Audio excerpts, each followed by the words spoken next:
अबू दाऊद शरीफ हदीस पाक 723 में ये लिखा हुआ है कि नबी पाक अलैहिस्सलाम को मैंने खुद देखा है।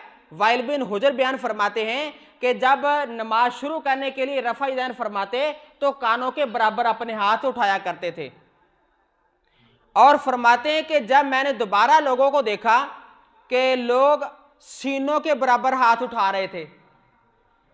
ये हदीस का अगला हिस्सा है, ये भी जरा सुनिए, हैं कि फ़रई तो हम मैंने लोगों को देखा यरफ़ऊना ऐदियहुम इला सुदूरिहिम, अपने सीनों तक ऐसे हाथ उठाया करते थे।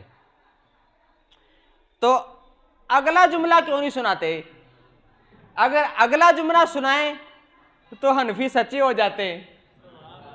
आप हनफी बैठे हुए, अगला जुमला हदीस पाक का ये है कि सरकार के ज़माने में लोग जो सीनों तक हाथ उठाते थे वो लोग सीनों तक हाथ उठाते थे जो चादरों और कंबलों के अंदर हाथ में ऐसे हाथ बांधते थे, ऊपर चादरें और कंबल।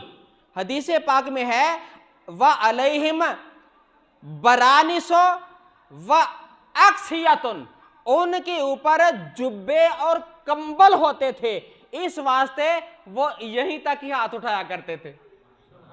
ये 723 हदीस पाक अबू दाऊद शरीफ में लिखा है कि नबी पाक का मामूल यही था कि कानों के बराबर हाथ उठाते।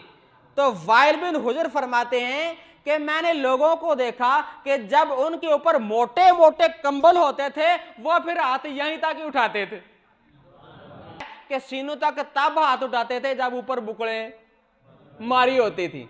तो क्योंकि वहां से सर्दियों के मौसम में हाथ निकालना, क्योंकि बुक्कड़ में तो कानों तक हाथ उठाना बहुत मुश्किल हो जाएगा, है? तो इस वास्ते ये हदीस पाक लिखी है कि सीनों तक मर्द सिर्फ उसी वक्त तक हाथ उठा सकता था कि जब ऊपर से चादरें ली होती थी। अदरवाइज इसी हदीस पाक का पहला जुमला ये है कि नबी पाक कानों के बराबर ही हाथ उठाया करते थे। अब आपकी सुभान अल्लाह ने मुझे राजी कर दिया है, अल्लाह ताला आपको जज़ा अता फरमाए।